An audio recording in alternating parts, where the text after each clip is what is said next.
Hello and welcome to your Daily Mobile Gaming Sizzle with me, Jon Jordan. Today we're talking about VR. So 2016 was an interesting year for VR. Various things launched.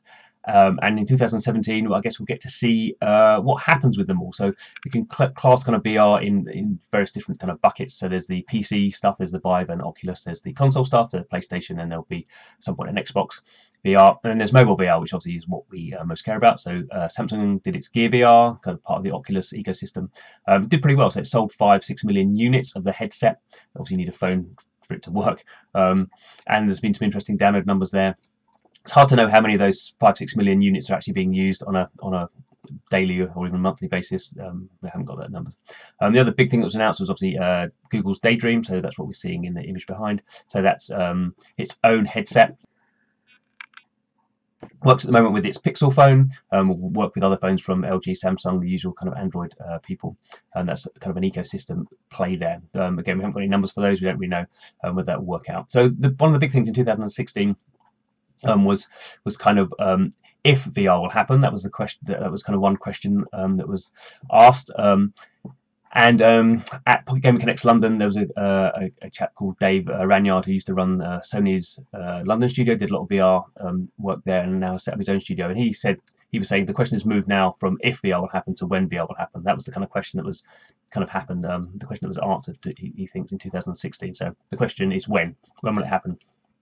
Coming on to 2017, we will see that question change again. So he thinks it will change from when. So we have a good idea in 2017 when that will happen, when VR will be a mass market thing. It may not be in 2017. He thinks it probably won't be 2018, 19, 20. You know, any one of those years. It's hard to tell. But what we'll gain clarity on in 2017 is what.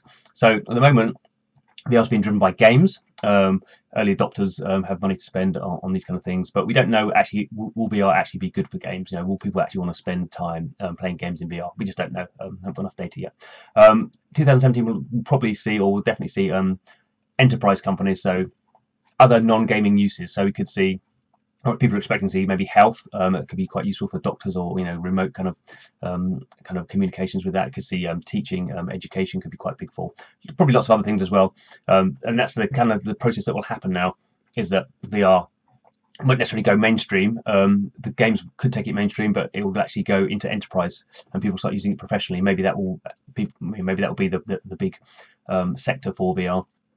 I would say one more question that's actually maybe interesting for 2017 is where. So I think we obviously in the West we always assume kind of North America and Europe will be the place where VR goes big, but maybe that's not the case. So we see in Japan, lots of games companies there have gone heavily into VR. And Japanese market, they kind of like some geeky stuff. They don't necessarily have, have quite, well, that's a bit of a stereotype. They have quite small houses, and they have kind of a culture of kind of small little gadgets. So kind of stuff like PSP did very well there, and obviously the Nintendo handheld. So maybe VR could be quite big in Japan. Obviously China again has its own kind of VR ecosystem. So lots of manufacturers out there, lots of kind of cheap hardware could go out there. And that if VR went very big in China very quickly, that would change how VR was. It wouldn't be such a high level kind of console PC thing, and even maybe not such a high level mobile thing. It would be kind of a lower level, maybe slightly less fidelity. But I think for me that's the interesting thing with VR. I mean, what kind of territories take it up? I think it's a very different sort of technology. It's not like mobile phones. Of course, everyone wants a mobile phone anywhere in the world. VR could be quite regionally kind of different in take up and how kind of social kind of mores say VR is good, because we kind of saw that a bit with Google Glass. I think Google Glass in the West was seen as, or you invaded my privacy. In other countries that might not be the same, have the same kind of stigma attached to it. So we wait and see. VR is definitely still to that degree a waiting game. Anyway, come back tomorrow and see what the mobile gaming sizzle is all about then. See you then.